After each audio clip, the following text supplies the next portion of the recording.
እንደምን ቆያችሁ? ዛሬ ለንባብ የመረጥኩት ገድለ ቂርቆስ ወኢየሉጣ በግዕዝና በአማርኛ የጣና ሐይቅና መንፈሳዊ ሴት አሳታሚ ርዕሰ ገዳማት ወአድባራት ጣና ቅዱስ ቂርቆስ አንድነት ገዳም ጣና ሐይቅ 2011 ዓመተ ምህረት የታተመ ነው። ገጽ 99 ላይ የጥር ገድልን እናነባለን። አንድ አምላክ በሚሆን በአብ በወልድ በመንፈስ ቅዱስ ስም አምነን ብፁዕና ቅዱስ የክርስቶስ ሰማዕት የማር ቂርቆስን ገድል መጽሐፍ እንጀምራለን። ጸሎቱና በረከቱ ከኛ ጋር ለዘላለሙ ትኑር አሜን።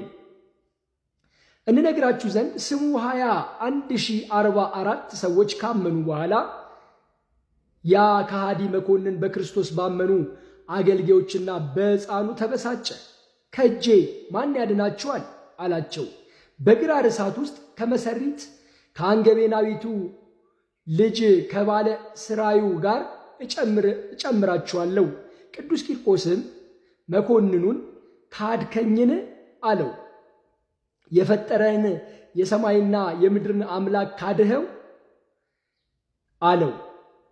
መኮንኑ ያለ አጵሎንና ያለ እንዴናው አምላክ የለኝም። እኔ ኃይሌና ስልጣኔ አሳይሃለሁ። ካመንክብኝ ስልጣንና ክብርን እሰጥሃለሁ። ለአማልክቶቼም ሰዋ፣ በመሳፍንትና በመኳንንት ሁሉ ፊት አከብረሃለሁ። ሕፃን ቂርቆስም መኮንኑን የሰይጣን ተላላኪ የጽድቅ ጠላቷ ከኔ እራቅ አለው። መኮንኑ ይህን ቃል ከቅዱስ ቂርቆስ ሰምቶ ታላቅ ቁጣን ተቆጣ። በአልጋ ይሸከሙት ዘንድ አዘዘ። እርሱም ብዙ የሚቆርጥና አካልን የሚከፍል ስቃይ አለው። ለሕፃኑም በላዩ ላይ ያማሩ ልብሶችን እንደለበሰ መሰለው። 50 ምትን ይመቱት ዘንድ አዘዘ፣ ደሙ እንደ ክረምት ውሃ እስኪፈስ ድረስ። ቅድስት ኢየሉጣ የልጇን ትዕግሥት ባየች ጊዜ እግዚአብሔርን አመሰገነች። ከኃጥአንም ማኅፀን ጽድቅ ይወጣልን ብላ ዳግመኛ ሰናፍጭና ጨውን ያመጡና አፉንም አፍንጫውንም ይከፍቱና ወደ ውስጥም ይጨምሩት ዘንድ አዘዘ። ከዚህ በኋላ ሕፃኑ አሰምቶ ተናገረ።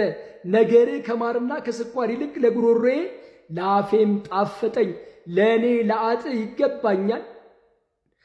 ይገባኛል። ኃጢአት የሌለበት ሐሞትና ከርቤ መጻጻን ስለኛ ጠጣ። ዳግመኛም 14 የተሳሉ ጦሮችን ያመጡ ዘንድ አዘዘ።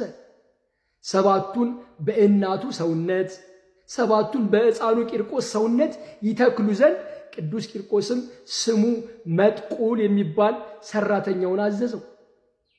አለው፣ መጥቁል ሆይ 2ቱን ችንካሮች ጆሮን ለመቅደድ፣ 2ቱን ዓይኖቼን ለማውጣት፣ 2ቱን አንገቴን ለመጠምዘዝ፣ 2ቱን ጥርሶቼን ለመስበር አድርገው አለው። አንዱንም በመውገሪያ አምሳል አድርግ። አይሁድ በእግዚአብሔር ላይ እንዳደረጉ እሽም ብሎ እንዳዘዘው አመጣ። ጦሮቹም ምሕረት የሌላቸው ነፍስን ከሥጋ የሚለዩ ልብን አእምሮን የሚያሳጡ ናቸው። እነሱም ቅናትና ሽንገላን የተመሉ ወደ ፍርዳቸው አደባባይ ተሰበሰቡ። ዙዋሪውንም ጠሩት፣ የሚጣላ ተከራካሪ ነውና ከአጋንንት ጋር ይውላል፣ በምክሩም ይኖራሉ። ወደ እነርሱም መጣ፣ አሉትም እኛ መሰሪ አግኝተናልና በዓይን ለማየት በጆሮ ለመስማት ሕፃን ቢሆንም ሥራውስ እንደ ትልቅ መሰሪ ጠላት ነው። አምላኩ አጵሎንን ሕፃኑን የሚያጠፋበትን ጥበብ ምከረኝ አለ። በላያቸው ላይ የሚሆነውን እናደርግ ዘንድ ና። ከዚህ በኋላ ያ ጠላትና ተከራካሪ ሕፃኑንም የሚበቀል መልሶ ልንገራችሁ ስሙ አለ። ስሙ ክርስቲያን የሚባል አንድ ሰው ነበር። ሀገራችንን ሊለውጥ ዘንድ ወደ እኛ መጣ። እኔም ከሀገራችን ወደዛ መሰሪ ሄዱ። አየሁትም፣ ተቅበዘበዘ፣ መናገርም መንቀሳቀስም ተሳነው። እንደ አመድና እንደ ሸምበቆ የተቀጠቀጠ ሆነ። ምንም አልመለሰም። ምንም እንዳያውቅ ልቡ ፈዘዘ። ከዚያም በኋላ እሳትን አመጣ፣ በውስጡም ጨመረው። እሳቱም ወደ እነርሱ ተመለሰ፣ አቃጠላቸው። ልብ እንደሌላቸው እንስሳም ሆኑ። ዳግመኛም በሌላ አገር ታላቅ ተአምር አደረገ። ሙታንን አስነሳ፣ ለሥራዩ መስፈርት የለውምና አሉ። ወደ ቀድሞ ነገር እንመለስ። ስሙ ቅርፉድ የሚባል አንድ ሰው መጣ። የአንጥረኞች አለቃና ብረትን ሰሪ ነበር። ወደ መኮንኑም ገብቶ በፊቱ ሰገደ። መኮንን ሆይ አለው፣ ይህ ሕፃን የተሳሉና የጋሉ ርዝመታቸው በክንደ 25 የሚሆን ጦርን እሰራ ዘንድ አዞኛልና እስኪ ከተሻለው ልስራ አለው። ለእጁም ሥራ መስፈርት የለውምና ሕፃኑ እንዳዘዘው ችንካሮቹን አመጣ። ለሕፃኑም እኒያን ችንካሮች ሰጠው። መኮንኑም በፊቱ ሕፃኑ ቂርቆስን ወደ ፍርድ አደባባይ ያመጡት ዘንድ አዘዘ። ሕፃኑም ከእናቱ ጋር እና በኋላው ከተከተሉት 142,000 ወንዶችና 7,092 ሴቶች ጋር መጣ። ስሙ መስልም የሚባል ንጉሥም ከሰራዊቶቹ ጋር መጣ። ሕፃኑንም ከእጄና ከሰራዊቶቼ እጅ ማን ያድንሃል አለው። መኮንን ሆይ ጦር ቀስት አያድንም፣ በእግዚአብሔር ስም ማመን ነው እንጂ። እሱም የተሳሉ ጦሮችን የሠራ ሠራተኛውን ጠራ። ቂርቆስም የልብህንና የሕዝብህን ፍቃድ አድርግ አለው። እኔም አልሞትም፣ ያለ ሰማያዊ አባቴ ፍቃድ ነፍሴ አትወጣም። የሐሰት አባቷና ለማሳት የሚታዘዝ አምላክ እንዳስተማረህ ፍቃድን አድርግ ከነገረው በኋላ መኮንኑ ባልንጀሮቹን ያሰቃዩት ዘንድ ጠራ። ቂርቆስም ሳቀ። የተሳሉና የጋሉ 14 ጦሮች አመጡ። 7ቱን በልቡ ይተክሉ ዘንድ 2ቱን በዓይኖቹ፣ 2ቱን በጆሮቹ፣ 2ቱን በአፍንጮቹ፣ አንዱን በጎኑ። ከዚያም በኋላ ያመጡትን ያስሩት ዘንድ አዘዘ። ማሰሪያውም ተሰበረ። እኒያ ጦሮችም እንደ ሰም ቀለጡ። ቅዱስ ቂርቆስም በአምላኩ ስም ጸለየ።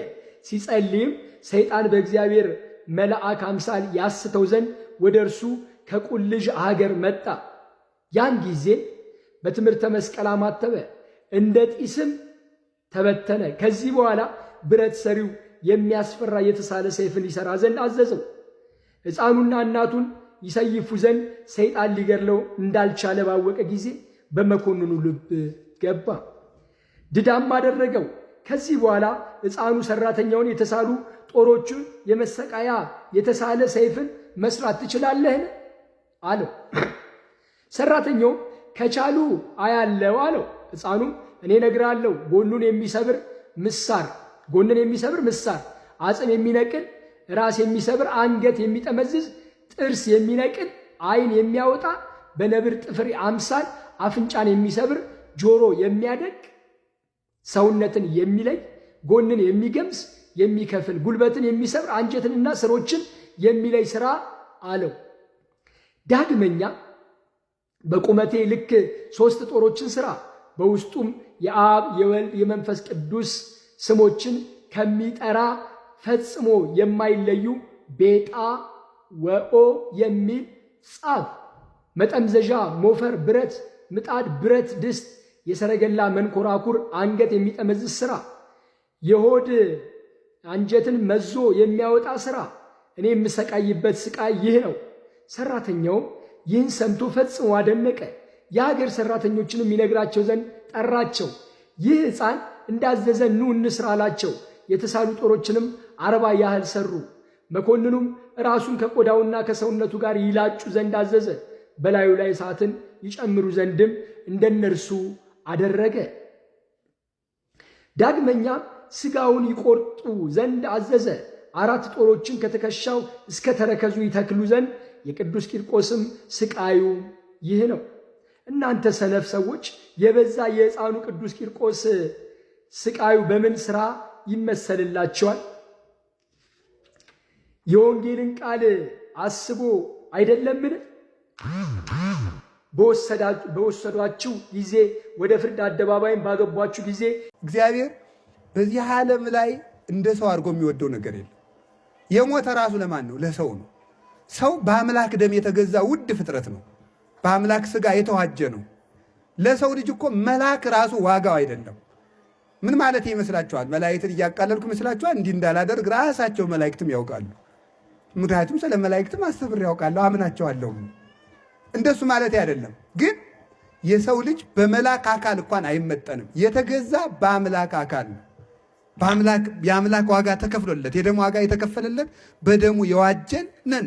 ስለዚህ ሰው ውድ ፍጥረት ነው። ሰውን እንደ መጥላት ያለ እግዚአብሔርን መናቅ የለም። ሰውን እንደ መውደድ ያለም እግዚአብሔርን መውደድ የለም። ስለዚህ ለዚህ ሁሉ የበላይ ለሚሆን ለሰው ልጅ ደግሞ ሁለት ጠባቂ መላእክት አሉ። አንድ የሌሊት አንድ የቀን። የፈለገ ኃጢአት ቢሰራ እንኳን አይለየውም። ራቅ ብሎ ነው የሚጠብቀው። ይጠብቀዋል። ሌሊቱም ሙሉ ይጠብቀዋል። ለዚህ ነው አረጋዊ መንፈሳዊ እንዲያው ብቻዬን ነኝ ብለህ ከቤት ውስጥ ስትቀመጥ እንኳን ራቁትህን እንደው ዝም ብለህ ዝርግፍ ብለህ አተኛ። ምክንያቱም ሌላ ሰው ቢያይ የሚጠብቅ መልአክ እያየህ ነው። ከኃጢአት ተጠንቀቁ የምንባለው ሰው እንዳያየን ብቻ ሳይሆን አብሮን ውሎ የሚያድር ጠባቂ መልአክ ስላለ ነው። አይገርማችሁም? እስኪ አንድ ጥያቄ ልጠይቃችሁ። አሁን እኔ የቤታችሁ ቁጭ ብዬ ልብሳችሁን አውለቃችሁ ኃጢአት ትሰራላችሁ? ንገሩኝ እንጂ ወይ እንሰራለን ወይ አንሰራም በሉ። አሁን አባን የምታፍሩ ከሆነ አንድ መልአክ እንዴት አታፍሩ? ማፈር አለብን አይደለም እንዴ? መልአክ ሕሊናችን ይህን ስለሚረሳ ነው። አንድ ሰይፍ የመዘዘ የእግዚአብሔር ብርሃን የተሳለበት አንዱ መልአክ ብቻ ሰማይን መሰንጠቅ የሚችል መልአክ በፊት ለፊታችን አቁመን ኃጢአት እንሰራለን። ያ መልአክ ደግሞ ይጠብቀናል። የትም ስንሄድ አይለየን ነው። በዚህ ጥበቃ ውስጥ ነው የምተዳደረው። እንዲያውም የሚገርማችሁ እኮ ጠባቂ መልአክ ባይኖር እኮ አሁን አንዳንድ ጊዜ እንመስለን እግዚአብሔር ከተወኝ ስንት ዓመቱ ይላል ሰው። ኧረ ተው፣ እግዚአብሔር ትቶ ነው ውለህ የምትገባ? ለሰከንድ እንኳን ማደር አይቻልም። የፈለገ ነፍሰ ገዳይ ዘማዊ የረከሰ ሰው ቢኖር እግዚአብሔር ያለ ጥበቃ ትቶት አድሮ ውሎ አያውቅ። የሚያምን ኃጢአተኛ ብቻ አይደለም፣ የማያምኑትን ጭምር ጠባቂ መልአክ አላቸው። የማያምኑትን ጭምር እግዚአብሔር ይጠብቃቸዋል፣ ጠብቆ ያሳድራቸዋል። ሰይጣንን አንድ ቀን አንድ ባይታዊ አግኝቶ እንዲህ ገፍቶ ገደል ሊወረውረው ሲል ሞኝ አንተ ባታዝንልኝ እኮ እግዚአብሔር ፍጥረቱ ስለሆንኩ አያጠፋኝ ብሏል። ሰይጣን ራሱ ማለት ነው። ሰይጣንን እግዚአብሔር ይጠብቀዋል አይጠብቀውም? ሰይጣንን ይጠብቀዋል ማለት ምን ማለት ይመስላችሁ? እንዳይጠፋ ይጠብቀዋል። እንዳይጠፋ መቼስ ማለት ነው። ፀሐይም እኮ ላቅሟ ይህንን እርኩስ አንድ እንደው አቃጥዬ ርር ላድርገው ብላ ነበር። አይ ተይው ሲቀጣ ይኑር እንጂ በአንድ ቀንስ አይጠፋም ብሏል። በእውነቱ ማለት ነው። ሰይጣን እንኳን እግዚአብሔር ሳይፈቅድለት ውሎ ማደር አይችልም። ያ ማለት ምን ማለት ይመስላችኋል? እንግዲያማ እግዚአብሔር ፈቅዶለት ከሆነ ሰይጣን የሚኖረው እንድንሳሳትም እግዚአብሔር ፈቅዷል ማለት ነው። ደግሞ በሉ ደግሞ እንደዚያ ማለት አይደለም። ደግሞ እግዚአብሔር ፈቅዶ እንዲኖር አሰናብቶታል። ለገዛ አይምሮ አሳልፎ ሰጥቶ ሰይጣንን እንኳን በረዴቱ ባይሆንም በኃይሉ ግን ውሎ እንዲያድር ያሳድረዋል። እግዚአብሔር ባይፈቅድ እንኳን ተመልከቱ፣ እግዚአብሔር ሳይጠብቀው እንኳን ሰው ሰይጣን ማደር አይችልም። በአንድ ቀን መጥፋት ይችላል፣ በአይነ ማት ቢመለከተው ማለት ነው። እነዚህ ሁሉ የሚያስተዳድር ማን ነው ካላችሁኝ፣ እግዚአብሔር በሉ እንጂ። ስለዚህ እንዲህ አድርጎ ጠብቆ እና እንደውም ልንገራችሁ፣ ቅዱስ ኤፍሬም የሚለው ምንድን ነው? አቤቱ ጌታዬ ኢየሱስ ክርስቶስ ሆይ አጋንንትን እንዳላያቸው ስላደረግከኝ አመሰግናለሁ ይላል። አጋንንትን እንዳላቸው አሁን ተመልከቱ።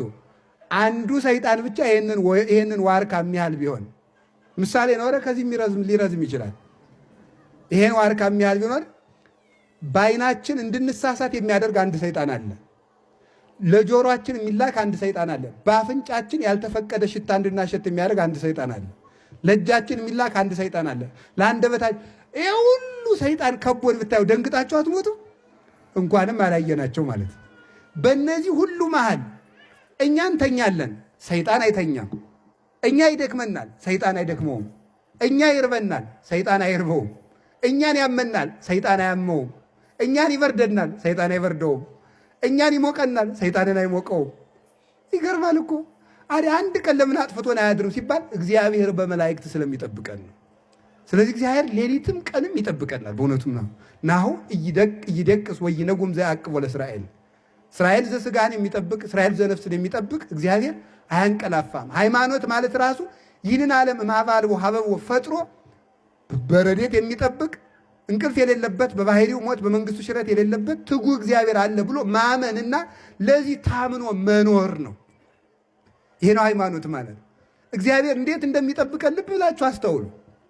ከማኅፀን ጀምሮ አድርጎ እንዴት እንደሚጠብቀን ከአባታችን ወገብ ዘር ከእናታችን ማኅፀን ደም ከፍሎ ያንን አርግቶ እናታችን የበላችው ተጭኖ እንዳይገለን የጠጣቸው አንዝዞ ትን ብሎ እንዳይገለን የሚጠብቀን ማን ነው የሚለይ ይመስላችኋል? እግዚአብሔር ነው።